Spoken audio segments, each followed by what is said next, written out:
Bonjour, nous sommes le 27 avril 2024. La température a un petit peu augmenté. On avoisine les 10 degrés, mais il fait quand même humide, hein, il fait humide. Je sais pas, il a plu peut-être pendant la nuit, je ne sais pas ce qui s'est passé, mais en tout cas, il fait un petit peu humide, le ciel est couvert. La température, bon, ils se disent que ça va un petit peu augmenter. Alors, pour aller dans le vif du sujet ici, je vais calculer la surface. Euh,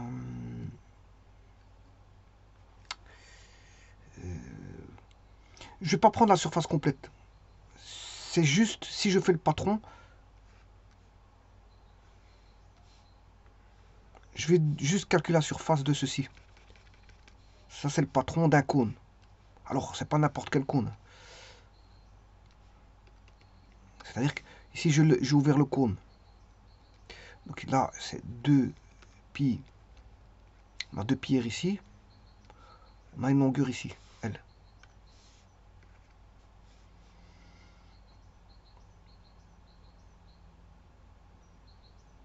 Et donc, je calcule uniquement la surface du dessus, sans la base. Je ne calculerai pas la surface de base. Donc, c'est-à-dire que je ne vais pas calculer la surface totale. J'aurai qu'une partie de surface. Alors, pour ça, je vais prendre, bien sûr, un cône.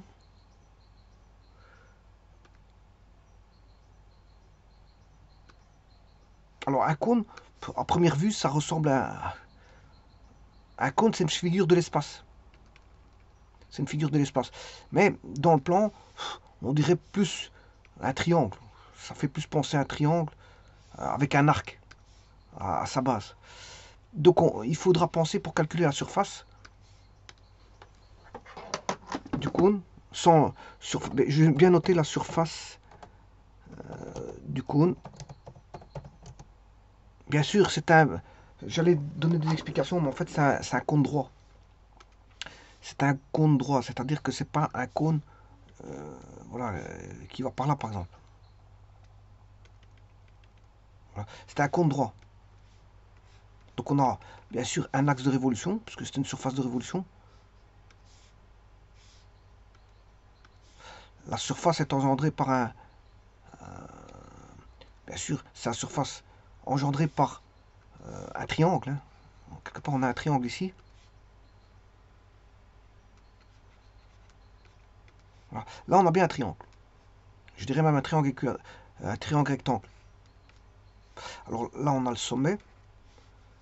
Ici, c'est la base. Le centre, la base, c'est un disque. Donc on a, si c'est un disque, on a un centre et un rayon. Bien sûr, ici, comme je vous ai dit, on a un triangle. Là, c'est un point M que je vais appeler M.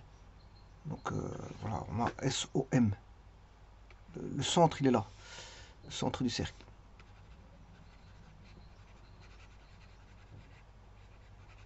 Voilà. Alors, il y a une vue cachée, puisque c'est un cercle. Le cercle, il y a un continuum du cercle par derrière. Voilà, comme ceci.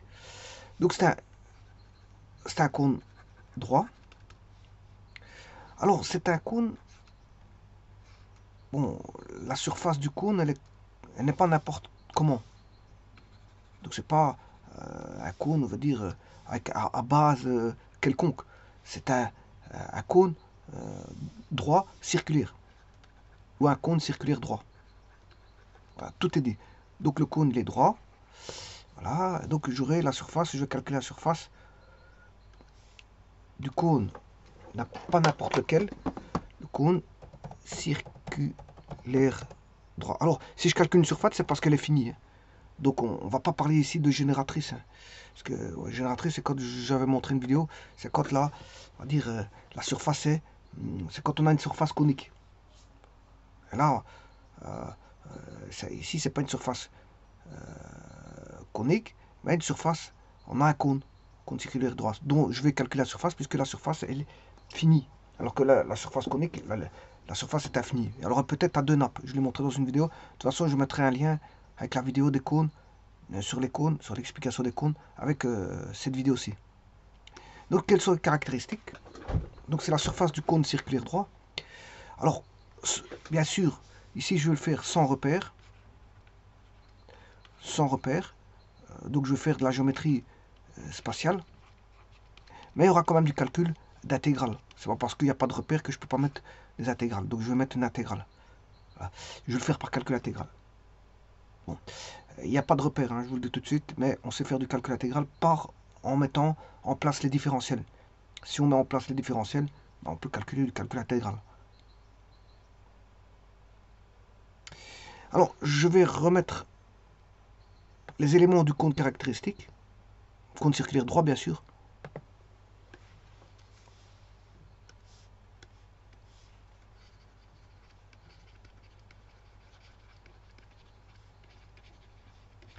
Alors, le cône circulaire droit, ben, il possède un axe de révolution, parce que c'est un cône circulaire droit, c'est un cône de révolution. Hein. Et donc, s'il y a une révolution, c'est qu'il y a un axe de révolution. Donc, son axe de révolution, je ne sais pas comment est-ce que je peux l'appeler. Bon, je vais mettre le sommet sur l'axe de révolution. Voilà. Bon, je peux l'appeler D. D est la droite de l'axe de révolution, qui est une droite. Hein. Donc là, c'est infini. Ensuite, on a le centre du disque. Supposons qu'il soit là, que je vais appeler O. Bien sûr, on a le disque. Son rayon vaut R. Alors, OS, bien sûr, vous aurez compris que OS, c'est une droite aussi. Je peux dire que c'est la droite OS. À la place de dire D, l'axe de révolution c'est D, je peux dire que l'axe de révolution c'est aussi OS. C'est la droite OS. Alors, l'axe, non, un axe de révolution du cône de sommet S, ben, vous l'appellerez soit D, qui est aussi OS. OS c'est la droite. Voilà. Ça c'est un premier élément. Bien sûr, un second élément, c'est le sommet. Le sommet du cône, sommet c'est S.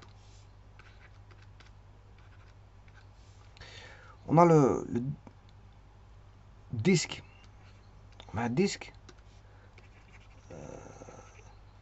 de centre O et de rayon R.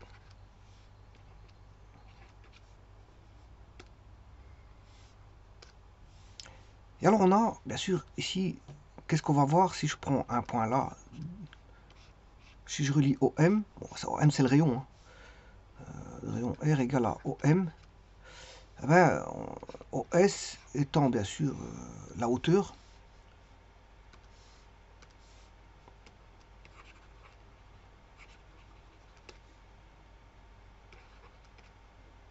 S étant la hauteur, OS, ouais, je m'excuse, je me suis trompé, c'est OS.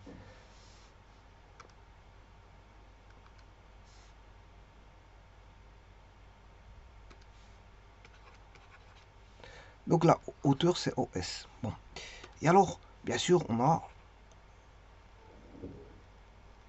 un triangle ici qui va tourner le triangle OMS ou SOM, enfin, je ne sais pas comment vous parcourez les... Voilà. On a le triangle SOM, voilà, qui lui va faire la rotation. Voilà. Alors là, il y a un angle constant, alpha. Alpha, angle constant. Alors qu'est-ce qui va être mobile? Ben, c'est le triangle va être mobile. Le point M va être mobile. O est un point fixe. S est un point fixe. La droite D est un point fixe. Voilà. Donc ça va tracer un cercle de rayon. OM va tracer un cercle de rayon, enfin un cercle C, qui est la base. Alors on pourrait mettre un plan de base ici, on pourrait, pourquoi pas, que j'appellerais par exemple pi, le plan pi. Et là, bien sûr, on a une surface. Une surface. C'est la surface circulaire du cône droit qui ne reprend pas, bien sûr, la base. Parce que la base, vous connaissez, c'est pi r carré. C'est un cercle. Le rayon, on connaît. Alors, il y a juste un petit truc que je pourrais rajouter. C'est la longueur ici. Ça, c'est constant aussi. C'est SM. La longueur SM qui est constante. Donc on a tout pour calculer, on a plein d'éléments qui permettent de calculer, voilà, connaissant le cône, sa surface. Eh bien on va faire ça tout de suite. Alors je vous ai dit que je ne fais pas par calcul, à l'aide de repères, je n'ai pas besoin de repères ici. Je pourrais le faire avec un repère, hein. Moi je fais une droite, je mets une droite, et je calcule l'intégrale, voilà, entre les bornes données et la droite en révolution par les formules, voilà, de recherche de surface, hein. Bon, mais je ne vais pas faire ça ici. Attention que c'est la surface de... C'est la formule que voici, hein.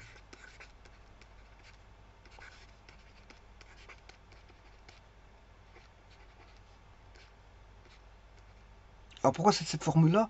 Parce que c'est la surface, on va dire, d'un volume de révolution. Il faut que j'ai le volume, hein. Voilà, il faut que j'ai le volume. Le volume, on l'a, puisque c'est le solide qui est le cône. Voilà, je fais tourner une droite, voilà, entre les bornes A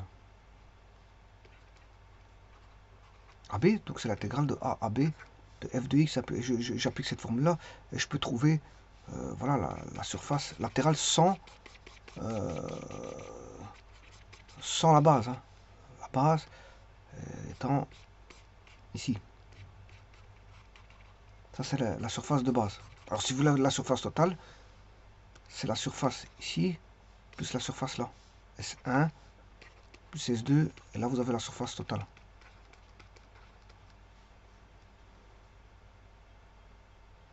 Bon, je ne vais pas le faire par calcul comme ceci.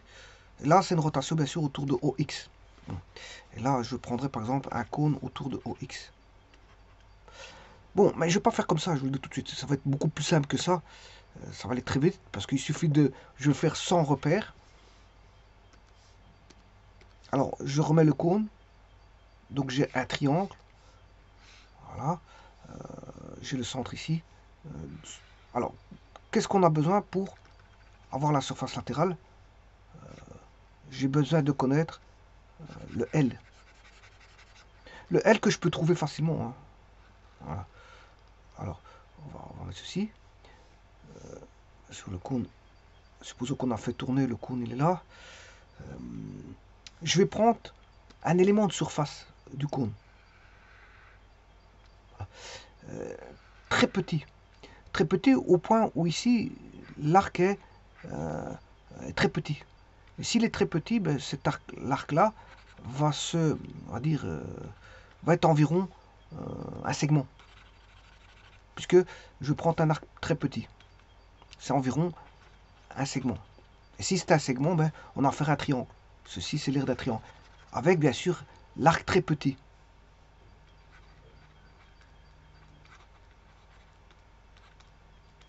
L'arc très petit. Il va se confondre avec un segment. Alors, bien sûr, ici, ça va dessiner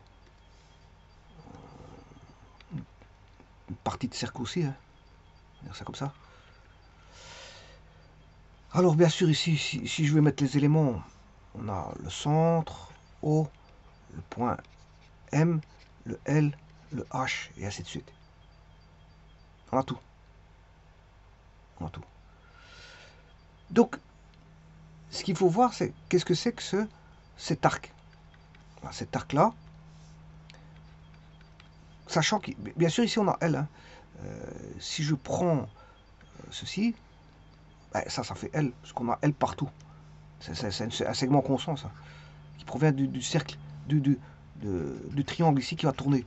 Le triangle ici va tourner, et la longueur L, elle est constante. Tout comme l'angle ici, alpha, l'angle alpha là-bas, je l'ai mal fait.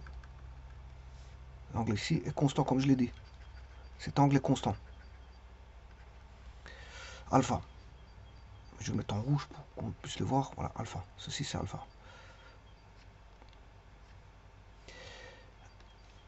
Et donc, là, je peux calculer parce que ici, on a un rayon que je vais appeler R. Ouais, j'avais oublié le rayon. Ici, on a un rayon. Alors, qu'est-ce que vaut ceci? Que vaut ceci? Ben, la circonférence d'un cercle, c'est 2πr. En fait, c'est θ fois r, avec θ qui vaut 2π. Donc, une partie de circonférence sur n, ben, c'est θ sur n fois r. Donc, c'est une fraction, on va dire, une fraction de circonférence, c'est une fraction, voilà, de rayon. C'est une fraction de rayon. Donc, je pourrais écrire que ici, j'ai une portion des θ. Par rapport à θ, θ c'est tout. C'est le tout. C'est la circonférence. Voilà, c'est le tout. Enfin, c'est 2πr, bien sûr, c'est 2πr. Mais comment on appelle ça? En arc, c'est 2π.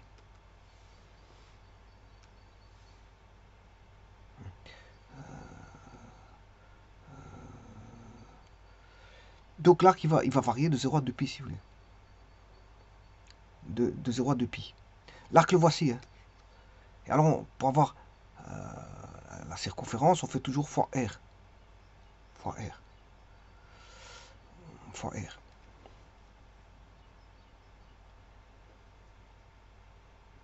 Alors, maintenant, on va calculer, pour avoir la surface totale, ben, la surface totale, c'est, on va dire, cette microsurface triangulaire assimilée à un triangle. J'ai une microsurface triangulaire parce que dθ est très petit. On considère dθ très petit. J'ai une microsurface triangulaire ici, que je vais appeler ds. Et pour avoir l'air total, il faut juste additionner ces éléments très petits, infinitésimaux, qui sont des différentiels. Donc vous voyez bien que j'ai pas de repère ici, mais je calcule par l'entremise des différentiels. Le tout, c'est de mettre en musique, c'est-à-dire comment la musique, c'est très simple, parce qu'ici, on a un triangle. Ceci dessine un triangle. Or, la surface d'un triangle, elle est connue. Un triangle, c'est base fois hauteur sur 2. Donc, le ds, un élément ds vaudra la base. Base, ici c'est r dθ bien sûr, hein. R dθ,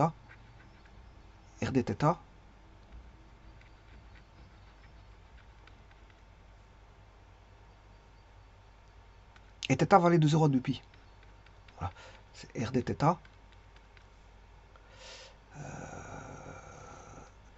Base r fois dθ fois la hauteur, c'est L, sur 2.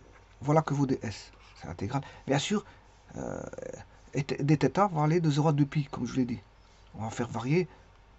Par exemple, si 0 il est là, voilà, on va le faire de 0, varier de 0 à 2π. Vous allez avoir toute la surface qui va se développer.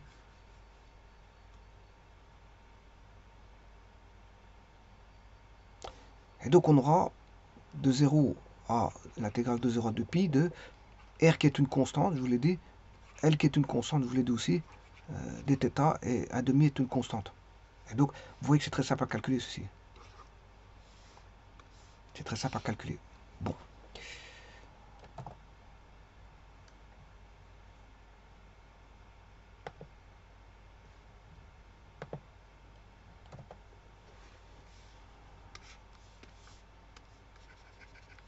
Donc on aura 1,5, R, L qui sont des constantes. L'intégrale à 0 de dθ, ça fait θ. Attention qu'ici c'est 2π. 1,5 R, L, θ entre les bornes 0, 2π. Ce qui fait 1,5 R, L, 2π moins 0. qui fait pi RL.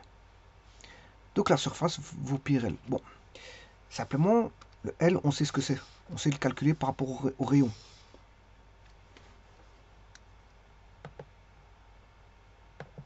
Alors, le rayon, le L provient d'un rectangle. C'est le côté d'un rectangle. Et le L, ici, le L, ben, je peux le calculer par rapport à la hauteur. C'est un triangle rectangle, je vous l'ai dit. On fait tourner un triangle rectangle, hein, voilà, par rapport à la hauteur. Et par rapport, on a un triangle rectangle. Voilà, donc ici on a... alors je rappelle qu'ici on a alpha. C'est l'angle alpha. Mais ici on a un angle droit. Donc je peux établir Pythagore, puisque ça c'est le rayon. Donc L vaudra la hauteur au carré, plus, enfin je dirais L carré vaut la hauteur au carré plus R carré. Donc je peux trouver le L qui est la racine carrée de H carré plus R carré. Et donc en mettant le L, j'aurai pi R racine carrée de la hauteur au carré plus le rayon au carré. Et là, vous voyez ces éléments caractéristiques. Vous voyez ces éléments caractéristiques puisque on a son rayon, sa hauteur. Donc vous connaissez le cône avec son rayon et sa hauteur. Donc vous pouvez dessiner facilement le cône puisque vous avez S, vous avez O. Et ça, si vous faites tourner ici, ben, avec bien sûr un point M là, si vous faites tourner, ben, vous avez la surface latérale du cône. Bon, je vais le faire tout de suite. Donc la surface, ben, la voilà.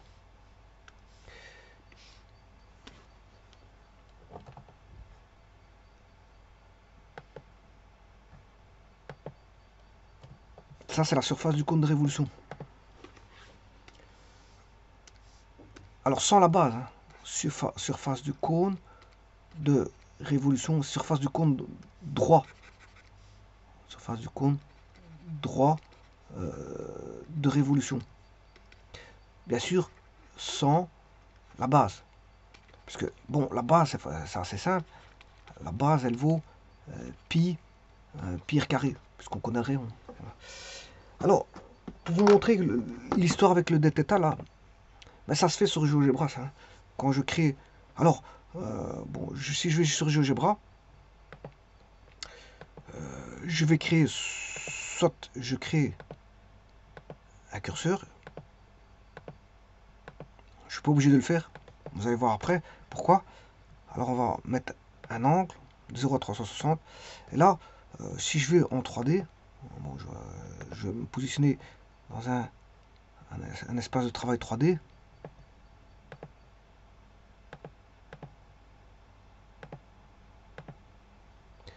Il faut ouvrir l'espace de travail, bien sûr.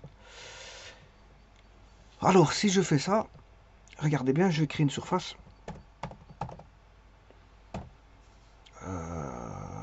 Je vais prendre une droite qui est X. Je peux prendre 2X, 3X ou peu importe.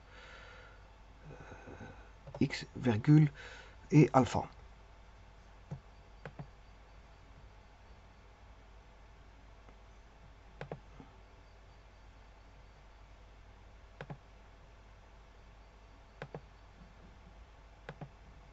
Voilà, et donc, vous voyez, ça, ce que vous voyez là, ben, c'est dépendant de l'angle alpha, θ. Donc, c'est mon θ. Mon θ qui est là. Donc, le θ que je vous ai dit, pour tourner le θ de 0 à 2π. Donc, quand θ vaut 0, c'est normal que je n'ai pas de triangle. Le triangle, il n'a pas encore commencé. Donc, mon θ 0, par exemple, il serait là. Par exemple, je crée un dθ ici. Et puis, si je veux faire tout le tour, je fais 2π. Je fais 2π. Et donc, va se développer, bien sûr, le cône droit. Enfin, ici, c'est une surface conique, hein, parce que c'est infini. Voilà, c'est pour vous montrer le θ. Ici, c'est une surface. Alors, si je veux une surface, bah, il faut que je remette deux plans. Hein. Il faut que je coupe par deux plans. Là, j'ai bien fait une rotation à 360. Alors, je peux m'arrêter où je veux. Et là, vous n'avez pas une surface complète. Mais c'est le θ. Le θ, vous voyez, je le fais varier de 0 à 2π. Mais bon, sur GeoGebra, je l'appelais alpha. Je l'appelais alpha. Voilà. Alors maintenant, je suis pas obligé de mettre voilà, un développement qui fait 0, 1, 2, 3, 4, 5 degrés ou peu importe. Je peux mettre directement 360. Donc à ce moment-là, je vais dupliquer la saisie. Le alpha vaut directement 360. 360 degrés, bien sûr. Et donc, ici, il y en a un. Ici, il y en a un sur l'autre. Hein. Voilà. Vous allez voir tout de suite. Voilà, je retire celui de. Ça, c'est celui où on peut manipuler l'angle à sa guise. Et donc ça donne la surface conique. Surface conique qui est infinie. Hein. On ne sait pas calculer une surface sur une surface conique, à moins de la délimiter par deux plans. Là, si je mets deux plans, là j'aurai une surface conique. Alors, par exemple, x égale 5. Attention qu'il faut que je me mette dans l'espace de. Dans l'espace, la feuille de travail d'espace, c'est pas du plan, sinon parce que x égale 5, dans le plan c'est une droite, mais dans l'espace c'est un plan. Voilà, là j'ai un plan. Parce que si tout à l'heure j'étais dans l'espace de travail du 2D, donc c'est normal qu'il me donne une droite. Alors je suis toujours dans l'espace 3D, donc si je marque x égale moins 5, alors comment être dans l'espace 3D? Je clique dans l'espace 3D. Vous voyez qu'il y a trois feuilles. Il y a une feuille 2D, la voici. Ça c'est l'espace 2D. Il y a l'espace 3D, la voilà. Voilà. Et puis il y a un troisième espace qui est voilà, là où j'encode. C'est voilà, là où il y a les lignes de commande. C'est un espace où on peut voilà, traiter les commandes. C'est les introductions. Les introductions se font ici, puis les dessins se font dans deux espaces parce qu'on a l'espace 2D et 3D. Voilà. Et donc, en faisant ça, là, je peux calculer une surface complète. Alors, dans le calcul intégral ici, je peux calculer une portion de surface. Hein. Alors, à ce moment-là, il faut me dire jusqu'où je dois arrêter. Ici, j'arrête en 2π parce que j'ai un cône complet. Moi, ici, le but, c'est de faire un cône, pas une portion de cône. Si maintenant, je veux voilà, un demi-cône, j'irai de 0 à pi. De 0 à pi, je calcule l'intégrale de 0 à pi. Bon, c'est une proportion de pi. On va dire ça comme ça. Voilà. Et donc, maintenant, si vous voulez dessiner un cône, là, à ce moment-là, il faut deux éléments pour dessiner le cône. J'ai besoin d'un sommet. Voilà. Donc un cône, par exemple, ce sera ceci, cône circulaire droit. Voilà. Alors il me demande sélectionner deux points. Le second est le sommet. Donc attention que c'est le deuxième qui est le sommet. Donc si je me mets en 5, c'est le centre. Donc j'aurai le cercle au niveau du 5 là. Voilà, ça c'est le centre. Et le deuxième est le sommet. Donc le sommet, je vais mettre en 0, 0. Voilà. Et il me demande un rayon. Voilà, je vais mettre par exemple un rayon de 5. Et voilà. Donc vous avez bien vu que le premier c'est le centre, le deuxième c'est le sommet. Et là vous avez une surface circulaire, droite, qui est le cône. C'est la surface conique. On a le cône. C'est le cône de révolution. Ça c'est le cône de révolution. C'est plus une surface conique. Alors si vous voulez une surface conique, c'est infini.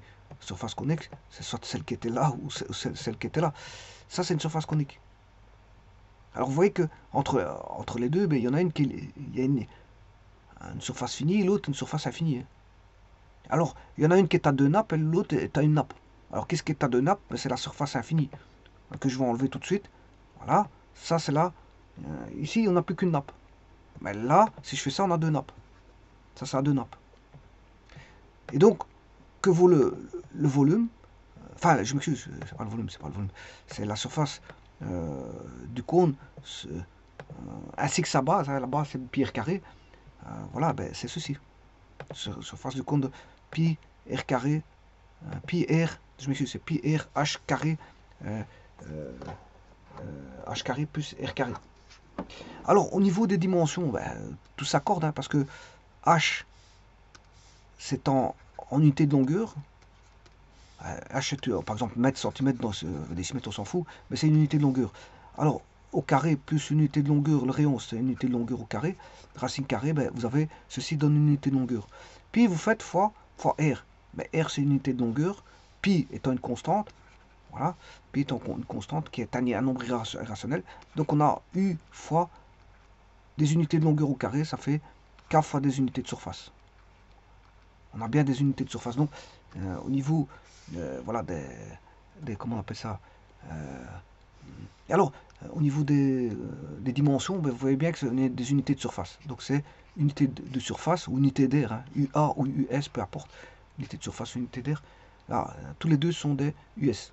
Et alors, si vous faites la somme des deux, vous avez la surface totale. Voilà. Autre chose, on pourrait se dire ici que c'est pi fois une fonction qui est dépendante de h et de r. Et ça, c'est la surface du cône, sans sa base. La surface du cône droit, bien sûr, de révolution sans la base, c'est pi fois une fonction qui est dépendante de h et de r.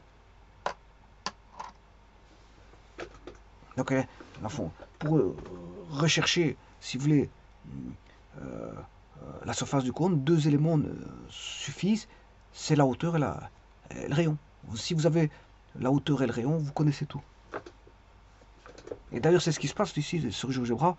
Ici, quand il vous demande de dessiner ce cône-là, ben, il vous demande le sommet et il vous demande le centre du cercle, du disque. Donc ça, il a déjà la hauteur. Puis à un moment donné, je ne sais pas si vous vous rappelez, vous demandez le rayon. Donc là, il a la hauteur et le rayon. Bon, il connaît tout. Il connaît tout. Donc deux éléments suffisent. Hein. Deux éléments suffisent pour, on va dire, dessiner le cône circulaire droit. Alors, on va dire un sommet et le centre va donner, bien sûr, du centre du disque, va donner la hauteur. Et le rayon, ben, on peut dessiner aussi bien le cône, tout est déterminé, et on peut calculer, savoir sa surface, sa surface.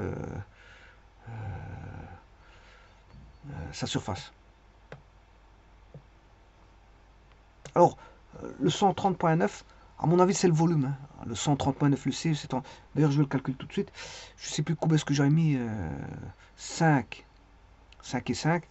Si je fais pi fois SQRT de 5 au carré plus 5 au carré fois 5. Ouais, normalement, je devrais avoir un fois 5. Voilà, oui, attention que c'est pas ça. C'est pas pi 5, c'est pi fois 5.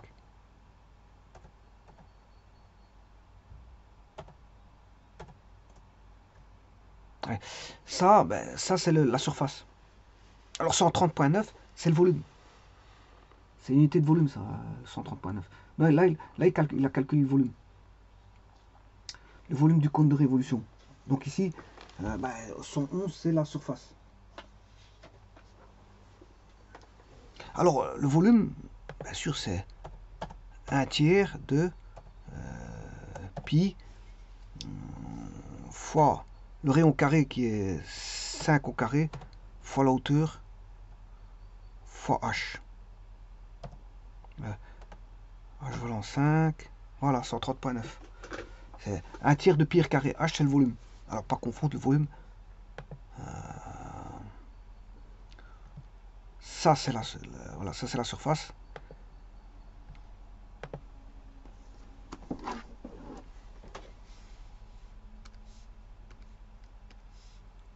Le cône 3 de révolution à base circulaire, bien sûr.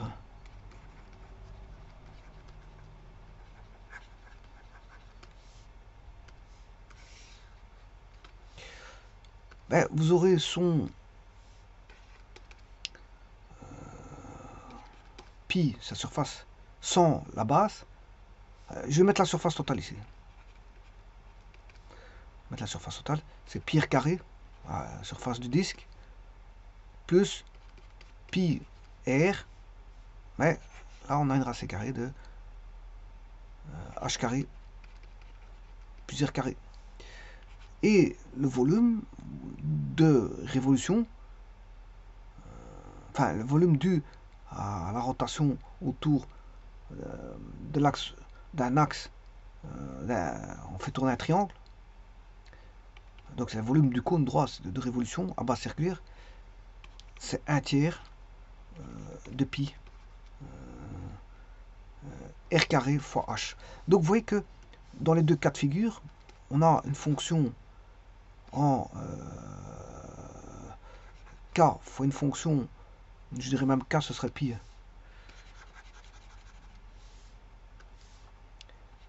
Pi fois une fonction en HR, deux paramètres. Et là, vous avez pi qui est aussi une fonction en HR. Ouais. Si je devais même retirer la constante, la mettre du côté de pi, c'est du pi sur 3. Pi sur 3 fonction de HR, c'est-à-dire 1 tiers de pi fois une fonction qui est dépendante de R et de H. Et là, si je mets pi en évidence, bien sûr, on aura une fonction dépendante de R et de H, avec une somme, bien sûr.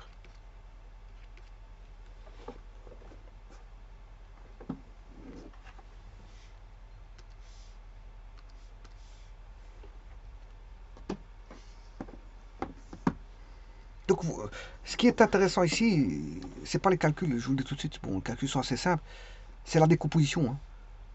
Vous devez faire une bonne décomposition ici. Savoir comment avoir votre DS. Ici, là, vous avez votre RD, oui, votre DS. LDS, bon, c'est RD θ. RD θ fois L sur 2. Donc la décomposition, c'est d'aller rechercher, voilà, d'assimiler, de faire voilà, l'assimilation d'un mini-arc avec un mini-segment. C'est un mini-arc assimilé à un mini-segment. Et donc là, vous avez un triangle, et tout, voilà, puis vous faites le calcul pour un θ qui va varier de 0 à 2 pi.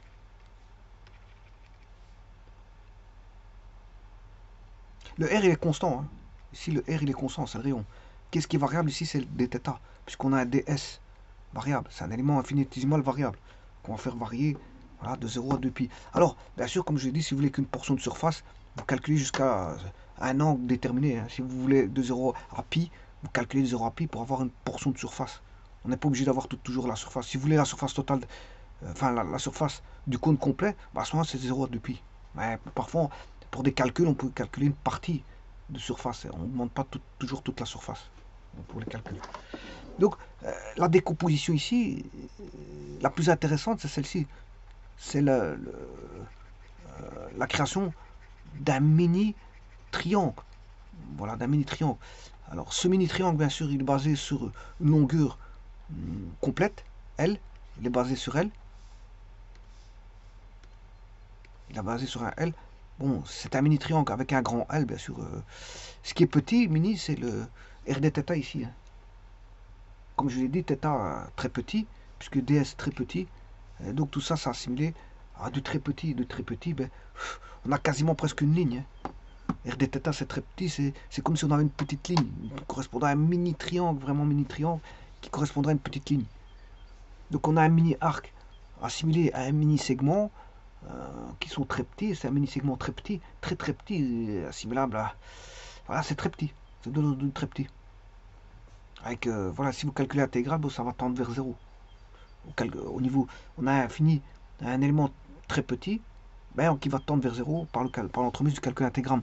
Intégral parce que l'intégrale c'est une somme avec une limite. En vérité, ici c'est des delta. Les deltas vont tendre vers 0 et donc on aura bien sûr une différentielle. C'est très petit, normalement j'aurais dû mettre des deltas. Voilà, j'ai court-circuité un petit peu les choses. C'est des deltas qui vont tendre vers 0 par l'entremise de la somme de l'intégrale. Et donc les deltas vont devenir des différentiels. Si c'est un petit peu court-circuiter la chose pour aller beaucoup plus vite. On va dire ça comme ça.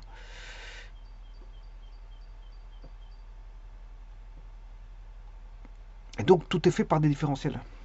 Voilà. Et donc le volume, ben, faudra décomposer en un élément non plus triangulaire mais circulaire. Puisqu'on va calculer un volume. On va faire une somme sur base d'un volume. Je vous remercie.